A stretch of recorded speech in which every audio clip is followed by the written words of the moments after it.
Madame la présidente, madame la ministre, mes chers collègues, notre pays entretient un lien particulier avec la mer. Notre histoire nous a conduits à parcourir et à traverser tous les océans. Ainsi, le territoire national de la République française se trouve aussi bien en Amérique du Nord, dans les Caraïbes, en Amérique du Sud, dans les océans Indien et Pacifique, mais aussi en Antarctique. Cette diversité est une chance pour notre pays. Nous nous réjouissons à cet égard que les Néo-Calédoniens aient fait pour la troisième fois le choix de rester français en décembre dernier. La délégation sénatoriale aux Outre-mer a produit un grand nombre de rapports extrêmement riches en matière de préconisations. Je me souviens pour ma part de l'un d'entre eux, dont j'avais été le co-auteur en 2014, et dans lequel nous préconisions d'instituer un ministère de la mer. Aussi, je me réjouis de votre présence, Madame la Ministre.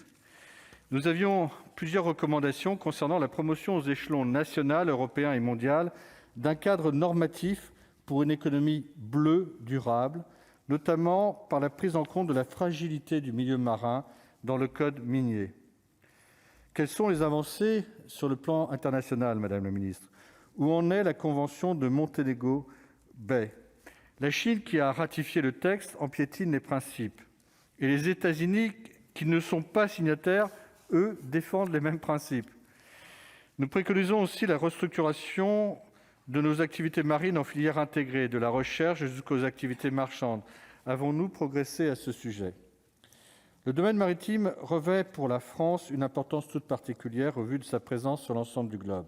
Ce domaine est une richesse que beaucoup nous envient et que nous devons savoir mettre en valeur. Pour cela, il est essentiel de connaître avec précision la composition de ces espaces. Le service hydrographique et océanographique de la marine, le CHOM, est l'un des principaux piliers de cette connaissance. Le développement d'un prototype d'un robot sous-marin devrait nous permettre de nous doter d'une capacité d'investigation à grande profondeur à la fin de cette année. L'Institut français de recherche pour l'exploitation de la mer, l'IFREMER, a mené plusieurs études visant à améliorer la connaissance de nos fonds marins, mais force est de constater qu'il nous reste encore beaucoup à découvrir. Nous avons eu l'occasion de le regretter, et nous l'avons dit, le retard qui a été pris par le programme Capacité hydrographique et océanographique du futur, à l'heure où le monde ont les yeux rivés sur la zone Asie-Pacifique. Les Russes et les Chinois se montrent très actifs en la matière et prêtent une grande attention à ce milieu qui voit passer l'essentiel du commerce mondial, ainsi que d'importants câbles de télécommunications. Il est essentiel que notre pays ne prenne pas de retard en la matière. Au-delà de la connaissance, il est également primordial que la France dispose de la maîtrise de ses eaux.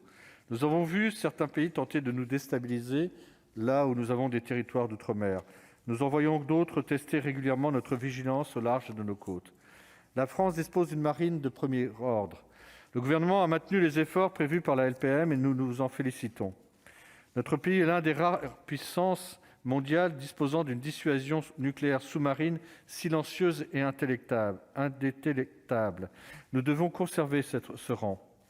Nous voyons s'accroître les menaces. La stratégie de durcissement et de préparation à la haute intensité répond bien à cette réalité. Le budget de la défense doit être à la hauteur des missions qui sont confiées à nos armées. Ces efforts doivent nous assurer la supériorité, notamment dans le domaine maritime. Les sous-marins SNA de classe Barracuda figurent parmi les meilleurs de leur catégorie. Combinés aux autres moyens de la marine, ces bâtiments nous permettent d'assurer des missions de surveillance ainsi que de protéger la France de ses intérêts partout dans le monde.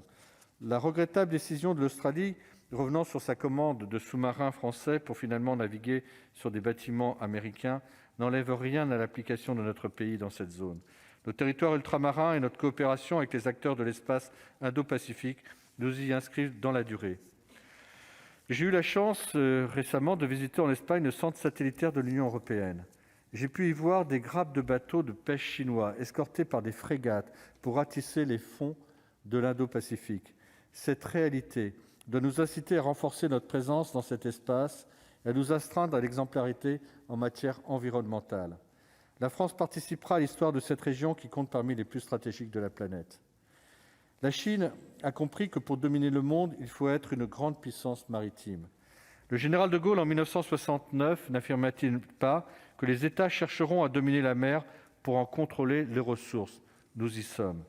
Il est de notre responsabilité, Madame la Ministre, de préserver nos intérêts en se donnant tous les moyens pour le faire. Merci de votre attention. Merci, cher